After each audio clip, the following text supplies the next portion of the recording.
সাধারণত জুন জুলাইয়ের পরে যখন বাজেট অধিবেশন হয় তারপরে বিভিন্ন পণ্যের দাম, ভ্যাট, ট্যাক্স এগুলো বাড়ে সাধারণত। কিন্তু এবার আমরা দেখতেছি যে বছরের শুরুতে একদম জানুয়ারি মাসে ইউসুফ সরকার আমাদের ভ্যাট বাড়ায় দিচ্ছে। তবু মানে এটা জাস্ট মানে বাড়াচ্ছে আর কি, এরকম না, ভালো পরিমাণ বাড়াচ্ছে।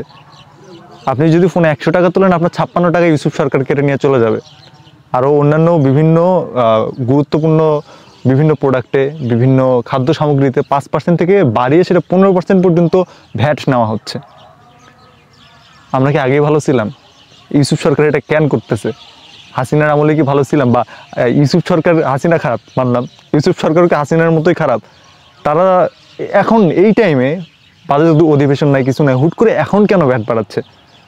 কোশ্চেনটা আবারও থাকলো, এই সরকার কি তাহলে আগের সরকারের মতোই খারাপ? পুরো ভিডিও দেখে কমেন্টে অবশ্যই অ্যান্সারটা জানাবেন। আমরা বলছি না যে কিছু ইম্প্যাক্ট হবে না, বাট আমরা মনে করছি যেটা খুবই মিনিমাম হবে। প্রথমত দেখেন যে একটা রাষ্ট্রের অর্থনৈতিক ব্যবস্থাটা কেমনে চলে। আমরা জনগণরা গভর্নমেন্টকে ট্যাক্স দেই, কর দেই, সেটা বিভিন্ন ফরম্যাটে হতে পারে। আয়কর হতে পারে, জমি জমার ট্যাক্স হতে পারে, এই বিভিন্ন পণ্য কিনে সেখানে ভ্যালু অ্যাডেড ট্যাক্স হতে পারে, অর্থাৎ ভ্যাট হতে পারে। মানে বিভিন্ন ফরম্যাটে আমরা সরকারকে টাকা দিই, তারপর সরকার সেই টাকা নিয়ে আমাদের জন্য বিভিন্ন খাতে খরচ করে, তারা নিজের বেতনাদি নেয়, লুটপাট করে, টাকা পাচার করে। তো এটা হচ্ছে যে সরকার কী কী করে আর কি, লুটপাট ওটা তো আর অফিসিয়ালি করে না, ওটা আনঅফিসিয়ালি করে। এখন এটা হচ্ছে যে এই সরকারের টাকার হিসাব, যে এই যে আমরা হাসিনা বলে হাসিনাকে এরকম বলতে দেখছি, আমি তোমাদের জন্য মেট্রো রেল করে দিছি, তোমাদের জন্য পদ্মা সেতু করে দিছি। কই থেকে করে দিছেন?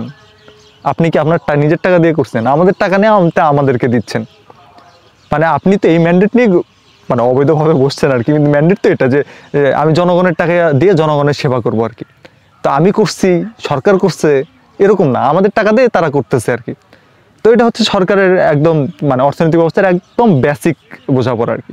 তো হাসিনা সরকার কি করছে, এখান থেকে বিপুল পরিমাণ টাকা পাচার করছে। অ্যাকচুয়ালি টাকা তো পাচার হয় না, পাচার হয় ডলার বা এই টাইপের বিভিন্ন যেগুলো ফরেন কারেন্সি আছে সেগুলো।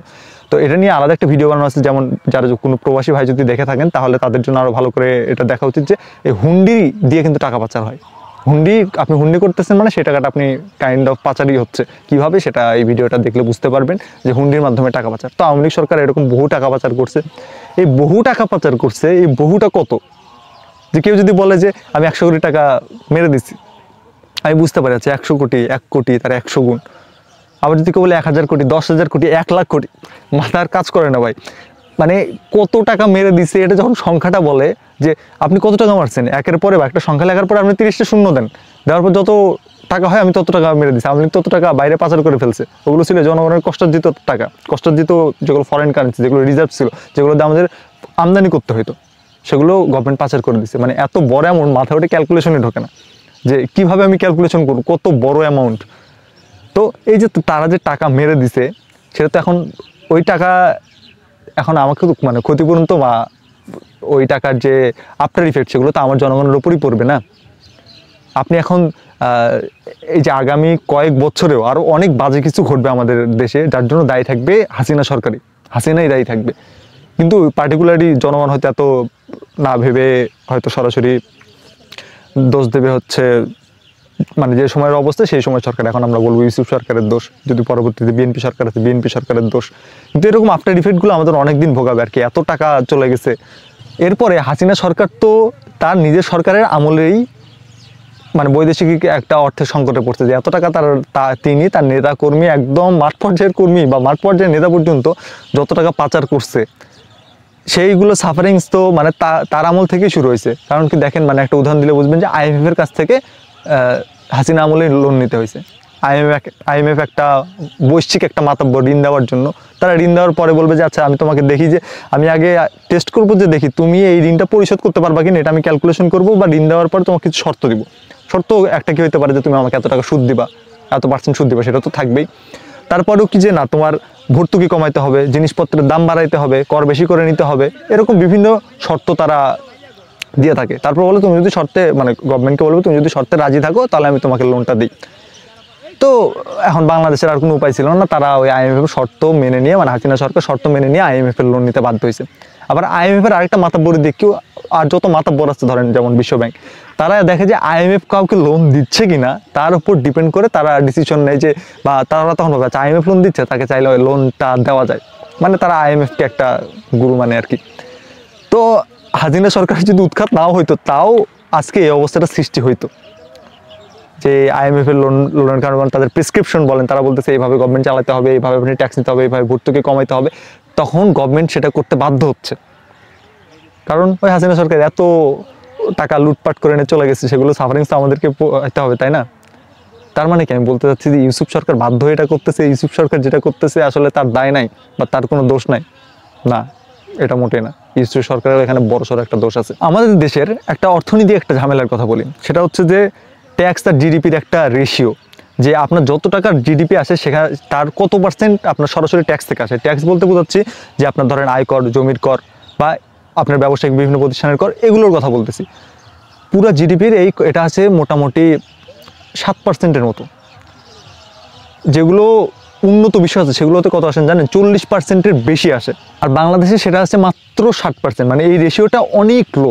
বাংলাদেশের মানুষ কর দিতে চায় না, বা যারা অনেক ধনী ব্যক্তি তারা কীভাবে মানে বিভিন্ন লুফল খুঁজে বেড়ায় এবং সফল হয় খুঁজে বের করতে, যে সেই লুফলের মধ্যে দিয়ে তারা আর কর দিতে চায় না। মানে মাত্র 7% টাকা আসতেছে আমার ওই কর থেকে। তখন গভর্নমেন্ট বাধ্য হয়ে করে কি, ভ্যালু অ্যাডেড ট্যাক্স বা ভ্যাট বাড়ায় দেয়। এটা হচ্ছে যে টাকা নেওয়ার সহজ পদ্ধতি, যে আমি ফোনে টাকা তুলছি 100 টাকা, গভর্নমেন্ট আগে আমার কাছ থেকে 56 টাকা নিয়ে গেছে। মানে এটা গভর্নমেন্টের জন্য নেওয়া ইজি। ওই যে একটা বড় লোক যে ব্যবসায়ী আছে, যে শিল্পপতি আছে, তার কাছ থেকে যখন আমি ট্যাক্স দিতে যাবো, বিভিন্ন লুফল দিয়ে সে ফাঁক ফোকরে চলে যায়। কিন্তু ভ্যাটের ক্ষেত্রে ফাঁক ফোকর থাকে না। আপনি প্রোডাক্টটা কেনার আগেই, মানে কেনার সাথে সাথে আপনি সেখানে ভ্যাট দিয়ে দিচ্ছেন। আপনি বাজার থেকে একটা প্রোডাক্ট কিনতেছেন, আপনি সুপার শপ থেকে একটা প্রোডাক্ট কিনতেছেন, আপনি অলরেডি সেটা পে করে তারপর প্রোডাক্টটা নিচ্ছেন। প্রোডাক্টটা নিয়ে বলতেছেন আচ্ছা আমি এটা ভ্যাট পরে দিব, তারপর আপনি ভ্যাট দিচ্ছেন না, গড়িমসি করতেছেন। ভ্যাটের ক্ষেত্রে কিন্তু এটা সুযোগ নেই, মানে ভ্যাটটা আপনাকে প্রিপেইড আর কি, এটা আপনি অলরেডি দিয়ে ফেলতেছেন। কিন্তু অন্যান্য যেগুলো কর আছে, আপনার আয়কর বলেন বা অন্যান্য এই টাইপের যে করগুলো আছে, সেগুলো কিন্তু এরকম প্রিপেইড না, সেখানে ফাঁকি দেওয়ার অনেক সুযোগ থাকে আর কি। তো এই যে জিডিপি আর আপনার এই যে ট্যাক্সের রেশিওটা, সেটা বাংলাদেশে অনেক কম। তো এটার একটা সমস্যা। এরপর আরও কিছু সমস্যা আছে, এই যে আন্দোলনের পরে বলেন, তারপরে বন্যা হইলো, তারপরে এই যে ইন্টারনেট যে বন্ধ ছিল জুলাই মাসে, একা একা বন্ধ হয়ে যাওয়া ইন্টারনেট হাসিনা সরকারের, সেই ইন্টারনেট বন্ধের কারণে আমরা যারা শুধু ফেসবুক চালাই, তারা তো মনে হয় যে আরে ফেসবুক আমি কিছুদিন চালাইতে পারি নাই। কিন্তু মোটা দাগে যারা এই নেটের উপর ডিপেন্ড করে যে একটা ইন্ডাস্ট্রি করে ওঠে, বা যেগুলো এক্সিস্টিং ইন্ডাস্ট্রি যেগুলো আগেও চলতো, পরবর্তীতে সেটা নেটের কারণে সেটার সাথে অনেক অ্যাফিলিয়েশন চলে আসছে, সেগুলোর কিন্তু অনেক ক্ষতিগ্রস্ততার মধ্যে পড়ছে, অনেকভাবে ক্ষতি হয়েছে।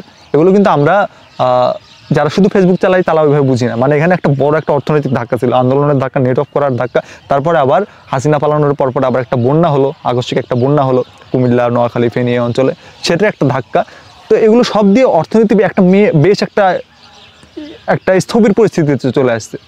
তো এই জন্য দেখা যাচ্ছে যে সরকারের তো চলার জন্য, যে সব কিছু ঠিকঠাক রান করানোর জন্য তো আবার একটা মিনিমাম একটা মানে অর্থ দরকার আর কি। তো সেই সব ক্যালকুলেশন করে গভর্নমেন্ট দেখতেছে না আমার কাছে তো অর্থ নাই, ওই জন্য তারা এখন বাধ্য হয়েছে যে না আমাকে এখন ভ্যাট নিতে হবে। আর ভ্যাট হচ্ছে যে সবচেয়ে ইজি ওয়ে কালেক্ট করার জন্য। আর অন্যান্য যেগুলো আছে সেগুলো ইজি না, কিন্তু সেগুলোই করা উচিত। কারণ আপনি যখন একজন ধনী ব্যক্তি আর একজন গরিব ব্যক্তি দুজনের কাছ থেকে সমান পরিমাণ ভ্যাট নিচ্ছেন একটা প্রোডাক্টে, যেটা নেসেসারি প্রোডাক্ট, দুইজন ধনী হোক গরিব হোক দুজনেরই লাগতেছে, যেমন এই ফোনে কথা বলাটাই ধরেন বা ফোনে টাকা তোলাটাই ধরেন, এটা বেইনসাফি, এটা ক্লিয়ারলি বেইনসাফি। তো আপনি যারা ধনী তার কাছ থেকে বেশি কর ধার্য করবেন, যে গরিব তার কাছ থেকে কম কর ধার্য করবেন, এটা ইনসাফি। আমাদের প্রিয় প্রেস সচিব বললেন যে না, এই কর বাড়ানোর ফলে একদম রিমোট পর্যায়ে তেমন একটা প্রভাব পড়বে না বা প্রভাব কম পড়বে। এটা খুবই হাস্যকর একটা বিষয়। এবং মানে এটা কতটা হাস্যকর সেটাই, যে আগেই ভালো ছিলাম এরকম একটা থাম্বনেইলে দেখবেন একটা ভিডিও আছে, সেটা যখন দেখতে পারবেন তখন বুঝবেন যে সেটা মানে ওনার বক্তব্যটা কত হাস্যকর, সেটা ওটা দেখলেই ভালো মতো টের পাবেন আর কি। তো এই গভর্নমেন্টের তাহলে উচিতটা ছিল কি? উচিত ছিল হচ্ছে যে আরেকটা এখানে একটা পরিসংখ্যান দিয়ে রাখি, তাহলে ভালো বুঝবেন যে পুরো ওয়ার্ল্ডের মধ্যে ধনীরা আরও ধনী হচ্ছে। এই সংখ্যাটা যত, এই ধনীদের সংখ্যাটা যত, এই সংখ্যাটা বাড়ার ক্ষেত্রে এই পুরো ওয়ার্ল্ডের মধ্যে বাংলাদেশ টপে আছে, পুরো ওয়ার্ল্ডের মধ্যে। মানে এখানে গরিবরা, এটা আরেকটা ইন্ডেক্স বোঝার জন্য যে গরিবরা এখানে কতটা শোষিত হয়। তো গরিবরা এখানে শোষিত হচ্ছে, ধনীরা আরও সম্পদ গ্যাদার করতেছে, কিন্তু তারা দিচ্ছে ট্যাক্স কম। তাদের ট্যাক্স কম দেওয়ার কারণে রাষ্ট্র চলতে অসুবিধা হচ্ছে, এর মধ্যে তো টাকা পাচার টাচার আছে, রাষ্ট্র নিজের চলার স্বার্থে, নিজের ঋণ শোধ করার স্বার্থে গরিব মানুষের উপর ভ্যাট আরোপ করতেছে আর কি। তো এই গভর্নমেন্টের মানে এরকম গণঅভ্যুত্থান পরবর্তী একটা গভর্নমেন্টের এখন উচিত ছিল যে ওই জায়গাগুলো, ওই লুফলগুলো ঠিকঠাক করা, ওই দিকে আরও ভালো মতো নজর দেওয়া। যেহেতু তারা টাইম শর্ট, সেই জন্য হয়তো এভাবে করছে, তারপরে এটা সমর্থনযোগ্য নয় তারা যেভাবে করতেছে। তো আপনার মতামত কি? আপনার কি মনে হয় কি এটা কি কোনোভাবে সমর্থনযোগ্য? এই সরকারের এই গণঅভ্যুত্থানের পরে, গণঅভ্যুত্থানের ম্যান্ডেট নিয়ে যে সরকার ক্ষমতায় বসছে, ইউসুফ সরকার কি আগের সরকারের মতোই তুলনা দিবেন, নাকি আরও বুঝতেছেন যে না, হাসিনাকে যতটা খারাপ ভাবতাম সে তার থেকে বেশি খারাপ ছিল? কমেন্টে জানাইতে পারেন।